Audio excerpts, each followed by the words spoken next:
ஹாய்ப்பா, எல்லாம் எப்படி இருக்கீங்க? இன்னைக்கு நம்ம கிச்சன்ல என்ன பண்ண போறோம் அப்படின்னு பாத்தீங்கன்னா, ரம்ஜான் ஸ்பெஷல் விருந்து தான் பண்ண போறோம்.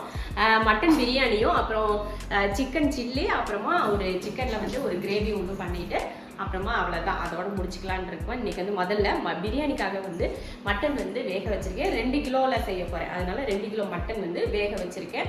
அது வந்து மட்டன் வேக வைக்கிறதுக்கு உங்களுக்கு நிறைய வீடியோவில் நான் சொல்லியிருக்கேன். ரொம்ப குறைவாக வேக வைக்காம ஒரு 2 விசில் மட்டும் விட்டு வேக வச்சு எடுத்துட்டிங்கன்னா அடுத்து பிரியாணியில் வளர்க்குறப்போ உங்களுக்கு கரெக்டாக வெந்து வந்துடும்.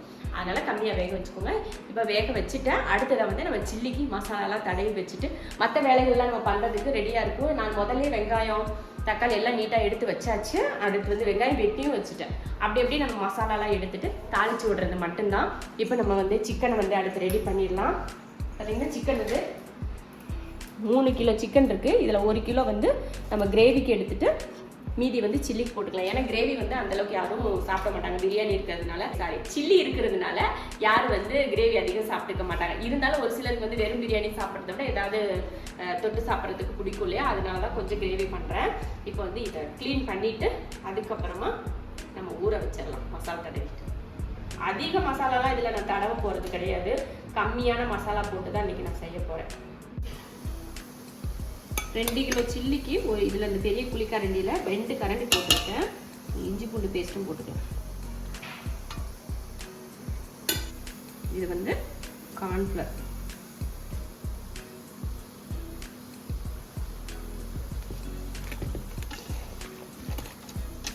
முதல்ல இந்த மாதிரி கலந்து எடுத்து வச்சிட்டோம்னா இதை வந்து நம்ம கடைசியில் பிரியாணியில் செஞ்சு முடிச்சுட்டு எடுத்து பொரிக்கிறதுக்கு டைம் கரெக்டாக இருக்கும். இப்போ மட்டனுக்கு பார்த்தீங்கன்னா விசில் வந்து ஆஃப் பண்ணிட்டேன். 2 விசில் விட்டு தான் ஆஃப் பண்ணியிருக்கேன். முதல்ல தயிர் ஊற்ற மறந்துச்சு, அதனால கடைசியாக கொஞ்சம் தயிர். ஹஸ்பண்ட் அப்படியே பதறுவாப்பா, ஐயோ வீடியோல நம்மளை காட்டிடுவாங்க போலடா அப்படின்னு சொல்லிட்டு வீடியோக்கே வர மாட்டியா, ஓடி ஓடி ஒளியா. நான் இல்லாத காலத்துல ஷெரின்ஸ் கிச்சனை நீ தானே பார்க்கணும், நீ தானே வாரிசு, அப்ப என்னடா பண்ணுவ சொல்லு. உண்மையா இல்லையாப்பா? ஷெரின்ஸ் கிச்சனோட வாரிசு அவன் தானே, அப்ப சேனல் அவன் தானே பார்த்துக்கணும். அப்ப என்ன பண்ணுவேன்? எந்த பேர் சொல்றா? கல்யாணம் பண்ணி என் ஒய்ஃப் கிட்ட கொடுத்துருவேன்னு சொன்னா, அப்படித்தானே? அப்போ அந்த பிளான்ல வேற வச்சிருக்க நீ. இப்ப சில்லிக்கு வந்து தடவி வச்சாச்சு. இதையும் தூக்கி ஓரமா வச்சிருவோம். அடுத்து கிரேவியை நம்ம தாளிச்சு விட்டுருவோம். ஓகேவா? கிரேவி தாளிப்போம். எப்படி கரெக்டா ஒவ்வொரு வேலையும் பிளான் பண்ணி பண்ணாதான் சீக்கிரம் வேணும். ஒரு மணி ஆகி போச்சாமா? கறி வாங்கிட்டு வந்ததே 12 மணி தான். 11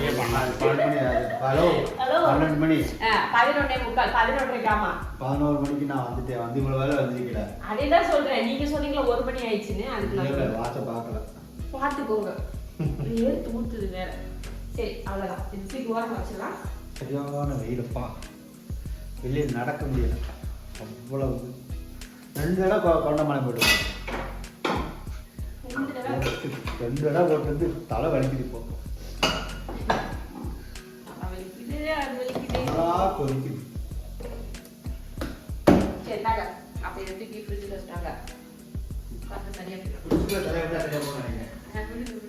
அரிசி ஊற வச்சுற.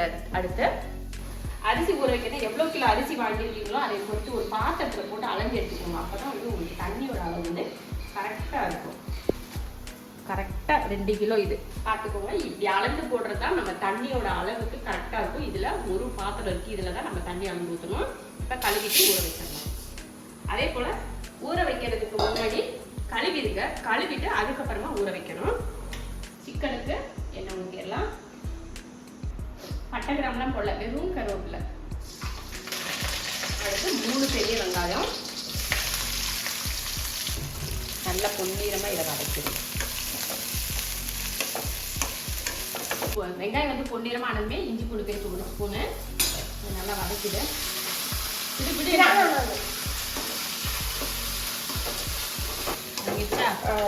போட்டுட்டா 3 தக்காளி.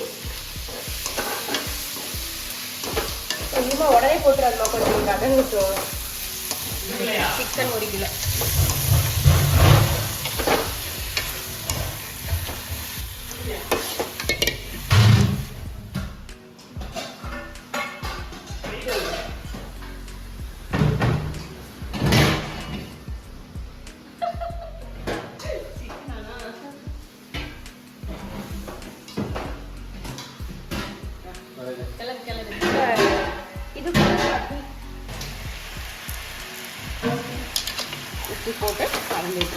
வச்சிடலாம்.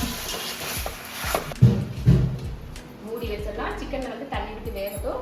அதுக்குள்ளேயும் பார்த்தீங்கன்னா நான் பிரியாணிக்கு மசாலா எடுத்துருக்கேன், அதை அரைச்சி எடுத்துருவோம். அப்பப்போ ஒவ்வொரு வேலையை அப்படியே செஞ்சுட்டே இருந்தோம்னா நமக்கு டைம் வந்து நமக்கு கரெக்டாக ஆகும். இல்லைன்னா ஒன்றா செய்கிறப்போ நமக்கு டைம் அதிகமாயிடும். அதனால் இப்போ இதை பவுடர் பண்ணி வச்சிட்டோம்னா அடுத்து நம்ம பிரியாணி தாளிச்சு போடுறது நமக்கு டைம் கரெக்டாக இருக்கும். இப்போ இதை பவுடர் பண்ணி வச்சுருக்கேன்.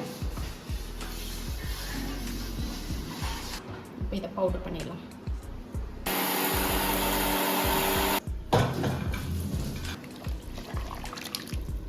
மட்டன் வந்து நல்லா வெந்திருக்கு. ரொம்ப வேக வைக்காமல் இந்த மாதிரி தான் வேக வச்சு எடுத்திருக்கேன்.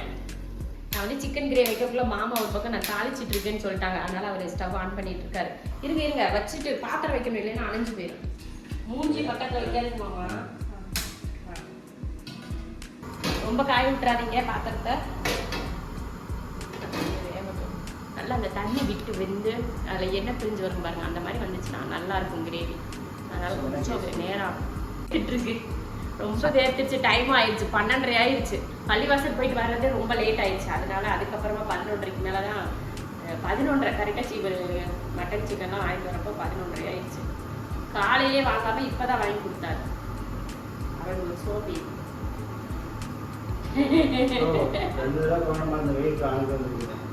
வெயிலுக்குள்ள யாரும் சரி காலையில சீக்கிரமே வாங்கிட்டு வந்து கொடுத்துருந்தா வேலை முடிச்சிருக்குதாரு. இப்போ போய் வாங்கிட்டு வெயிலுக்குள்ள அழைச்சிட்டு அப்பலன்னு சொல்லிட்டு இருக்கேன். என்னையா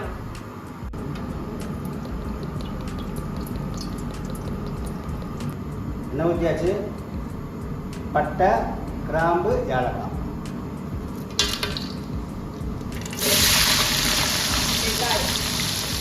பச்சை மிளகாய். சிக்கனில் வந்து நல்லா தண்ணி வற்றி எண்ணெய் பிரிஞ்சு வர ஆரம்பிச்சிருச்சு. கொஞ்சம் மிளகாத்தூள் சேர்த்துக்கலாம், ஏன்னா கொஞ்சம் காரமாக இருந்தால் தானே நல்லாயிருக்கும். அதனால் கொஞ்சம் மிளகாத்தூள் ஏன்னா 1/2 ஸ்பூன் போதும், நிறைய காரம் ஆயிடும். அதனால் 1/2 ஸ்பூன்.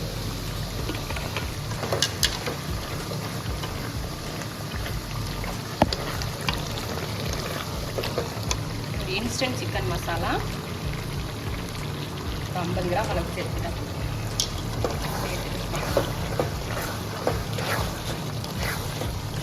இப்போ தண்ணி ஊற்றிடலாம். அதிகமாக வேணாம், நம்ம கிரேவி தான் பண்ணுறோம். அதனால் கொஞ்சமாக தண்ணி ஊற்றிக்கிட்டால் போதும். அந்த சிக்கனோட இந்த அளவுக்கு இருந்தால் போதும். இதுக்கு மேலே வந்துச்சுன்னா அது குழம்பு போல் ஆயிடும். இந்த அளவுக்கு இருந்துக்கிட்டால் போதும். பிரியாணி மசாலா,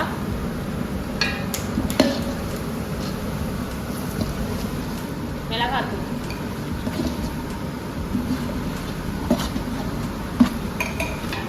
இஞ்சி பூண்டு பேஸ்ட்,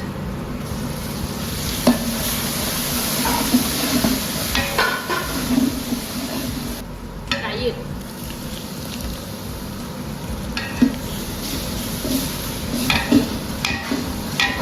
புதினா மல்லித்தலை,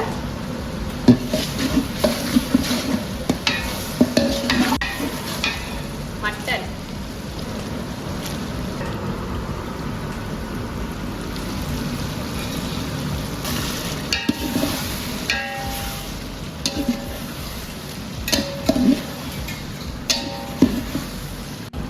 எலுமிச்சை,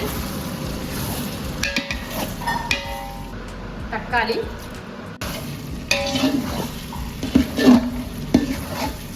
அரிசி, சீரக சம்பா,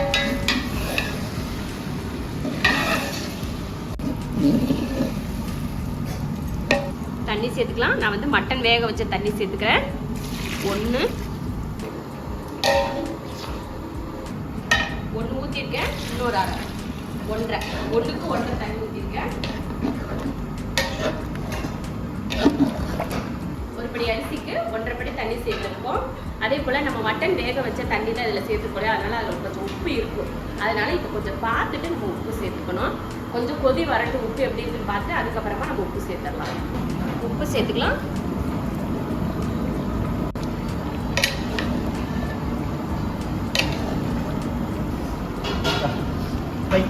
ஓரளவு பத்துச்சு.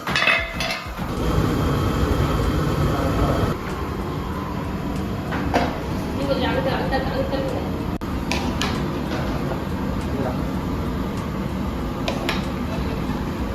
போதுமே நீ போடுற தம்ல வச்சாச்சு. இப்போ இப்போ மூடி வச்சிடலாம். ஒரு 10 நிமிஷத்துக்கு இருக்கட்டும். அதுக்கப்புறமா எடுத்து கிளறி விட்டு மறுபடியும் மூடி வச்சிடலாம்.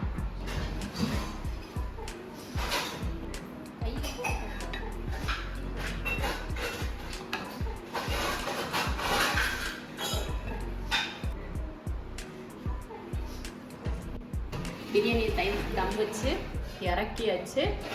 லாஸ்ட்டாக நம்ம சில்லி பொரிக்கிறதுக்கு எண்ணெய் ஊற்றி வச்சுட்டேன்.